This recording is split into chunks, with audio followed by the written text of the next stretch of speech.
मम मम खम खम सम सम कम सम कम कम चम चम क्षीम क्षीम क्षीम क्षीम राम राम ह्रीं ह्रीं ह्रव ह्रव। नमो अरते भगवते श्रीमते ओम ह्रीं क्रों मम पापं खंडे खंडे जय जय गण पच पच पाचे पाचे।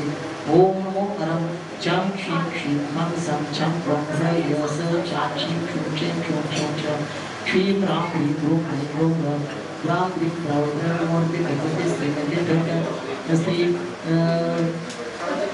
अमित जी जैन इंदौर निवासी, पुष्पेंद्र जी जैन स्वास्थ्य लाभ से इंदौर निवासी, शिवम जी जैन इंदौर जैन, हर्षित जी जैन, नितिन जी जैन इंदौर निवासी, अरुण जी जैन, नीना जैन, शुभम जैन, सार्थक जैन मुंबई निवासी, पुष्पेंद्र जैन। आज हम चारित्र की उस माला पर विचार करना चाहते हैं जिस चारित्र के कारण का स्वरूप मोहरूपी अंधकार को जब हम नष्ट कर देते हैं तो सम्यक दर्शन की प्राप्ति हो जाती है।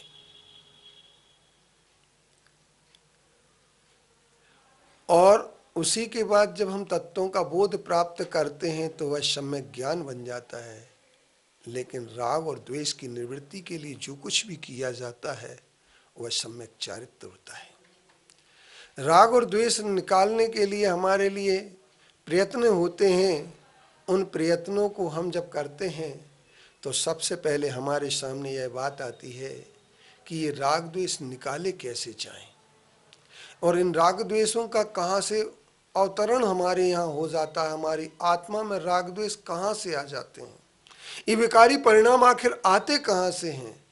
तो एक बात समझ लेना कि दुनिया में कोई भी अच्छा नहीं है और दुनिया में कोई भी बुरा नहीं है।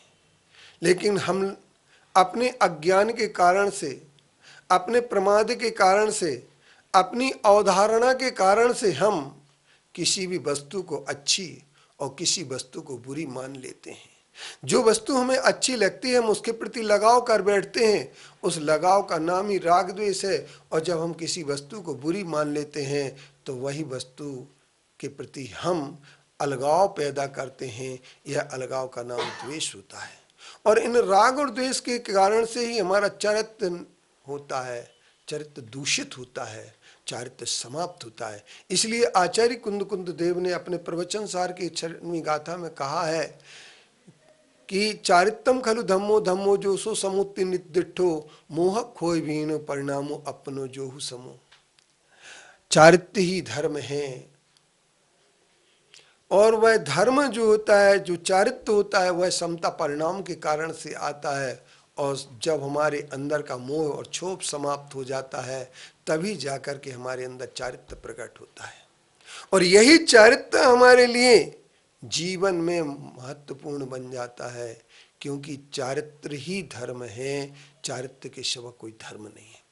अब कुछ लोगों ने ऐसा कहना की बात प्रारंभ कर दिया कि चारित्र तो सम्यक दर्शन होने के बाद अपने आप आ जाता है, उसके लिए प्रयास नहीं करना पड़ता है। लेकिन यह भूल भरा उनका कदम हमारे लिए, उनकी वाणी हमारे लिए भ्रष्ट आचरण की ओर ले जाएगी। हम ये कहेंगे कि चारित्र से भ्रष्ट हुआ व्यक्ति, वो कहते हैं दर्शन से भ्रष्ट हुआ व्यक्ति सर्व भ्रष्ट होता है, परंतु चारित्र से भ्रष्ट हुआ व्यक्ति भी तो भ्रष्ट होता है। लेकिन दर्शन का अर्थ क्या है, इस पर विचार करने की अर्थ। दर्शन का अर्थ जिन मुद्रा है, और जिन मुद्रा को हम जैसा देखेंगे वैसा हमारे लिए दिखेगी।